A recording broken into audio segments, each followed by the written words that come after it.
Hello again, new episode. Okay, this one is about tests. Okay, so you guys are about ready. Oh, I'm so excited for you.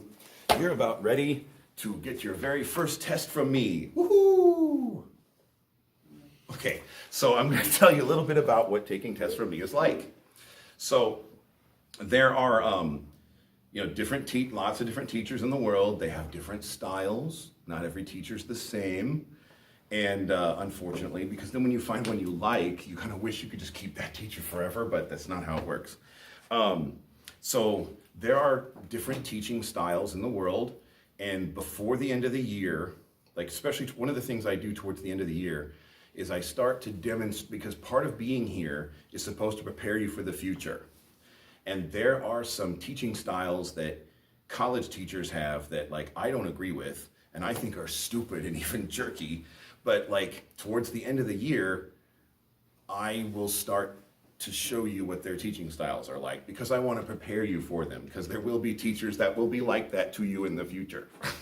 So right now, this is November, we just had Thanksgiving, I get to be me for months and months and months more. But towards the end of the year, I'm gonna want to show you what some other teachers will be like in your future, because you're gonna have to learn to deal with it. So, and here's one example of what I mean by that. There's something that I just hate that I will never do to you except once, because I need to show you what it's like, because I'm supposed to prepare you for life.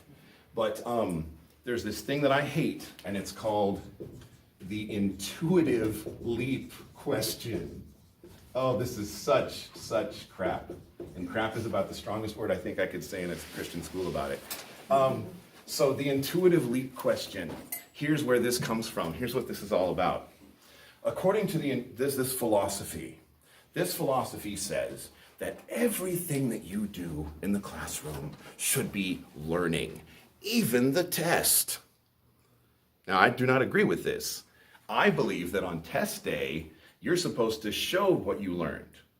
Okay, but there are different philosophies. Different people think differently. They have different ideas.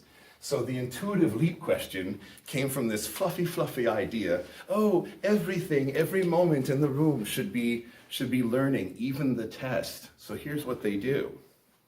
What an intuitive leap question is the people who write intuitive leap questions, they will write up the test, and the very last question on the test will be like the last lesson that you're supposed to learn. And they didn't talk about it in class. What they're expecting is just like a cartoon where the light bulb goes on over your head, ding, is they're sort of expecting, like in the Zen experience of their class and absorbing their knowledge, that as you take the test, it's all, the whole chapter, the whole unit is just forming in your mind. And then on that very last question, ding, the light bulb is supposed to go on. You're supposed to have an epiphany. I have mastered it. You know, no. No, just no, okay?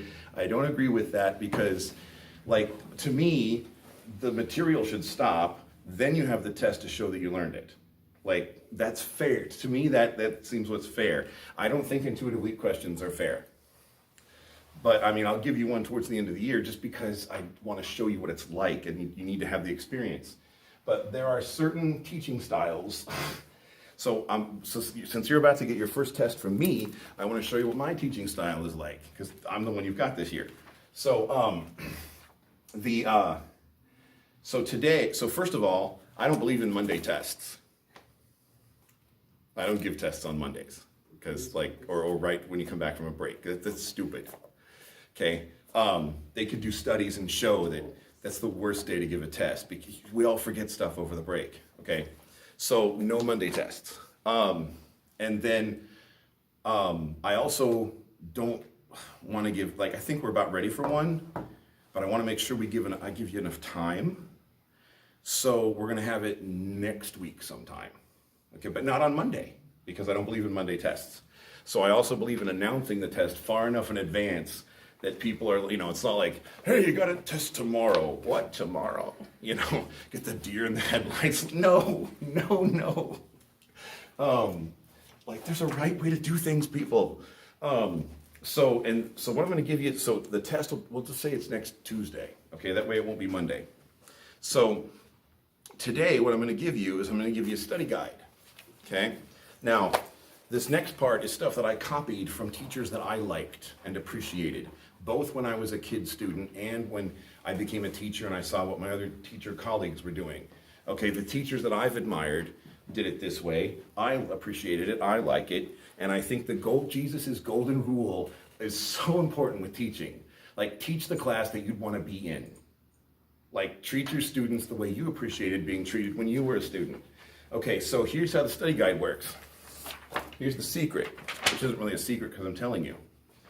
The study guide is the test, okay? In the sense that what's going to happen here, when I pass this out to you in a minute, is there'll be like a section that says like, write formulas for these compounds. Okay, well on test day, there'll be a section just like that, except there'll be slightly different compounds. But the point is, if you can do it for the study guide, you can do the same thing for the test. Or or here's one, draw shell structures for the following atoms. Well, on test day, there'll be a section like that, but there'll be different ones. The point is, if you can do it here, then you'll be able to do it on test day. And so one of the things that this does is this makes sure that on test day, there's no new stuff that wasn't in class. Okay, because see, I'd do it now. I'm 49 now. I'm ornery now. I'll be 50 on my next birthday. I didn't have the guts to do it back then, but boy, I fantasized about it. I was in an organic chemistry class, and I got a test once, and I just didn't have the guts. I would now, though. I'm ornery now. But I almost stood up, and I imagined myself saying, "Excuse me, I think there's been a mistake. I've got the wrong test. I've been coming to this class here in this room at 8 o'clock on Monday, Wednesday, and Friday all semester, and I've been here every day, and nothing that's from that class is on this test. This test is entirely different. It's from some entirely different class." And, I didn't have the guts to do that back then, but boy, I would now. Start carrying around student loan debt, having borrowed money to pay for that stuff, and then have the class be like that.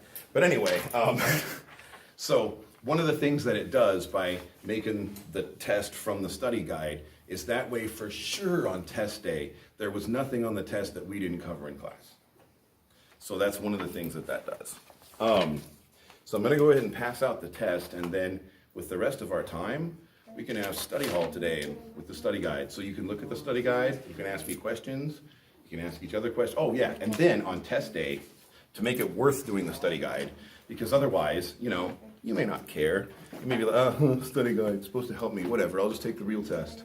Okay, the thing is, if you do the study guide and you complete the study guide, then you can staple it to your test if you're here in person, or if you're doing it over the internet, then you could attach it as an attachment or something. But if you include your study guide with your test, you can get an extra 5%. Now see, the 5% number is magic because that gives it's a big enough number that it's worth it for you, the student, to do it. But it's not a big enough number that, it's not going to be able to save your butt if you're failing. Like, if you came in totally unprepared, if you've totally blown off the class, I don't care about science. Like, if you don't know anything about the periodic table after I've danced in front of it for days and weeks, like if you come in totally unprepared, 5% is not going to save your bacon.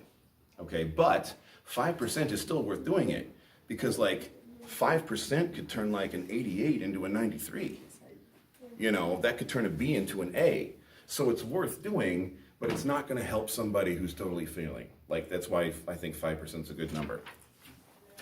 All right, so I'm going to go ahead and pass this out, and then the rest of the day in this class anyway is like study hall. Like, you can start to, hey, what's it going to, because this is what the test will look like.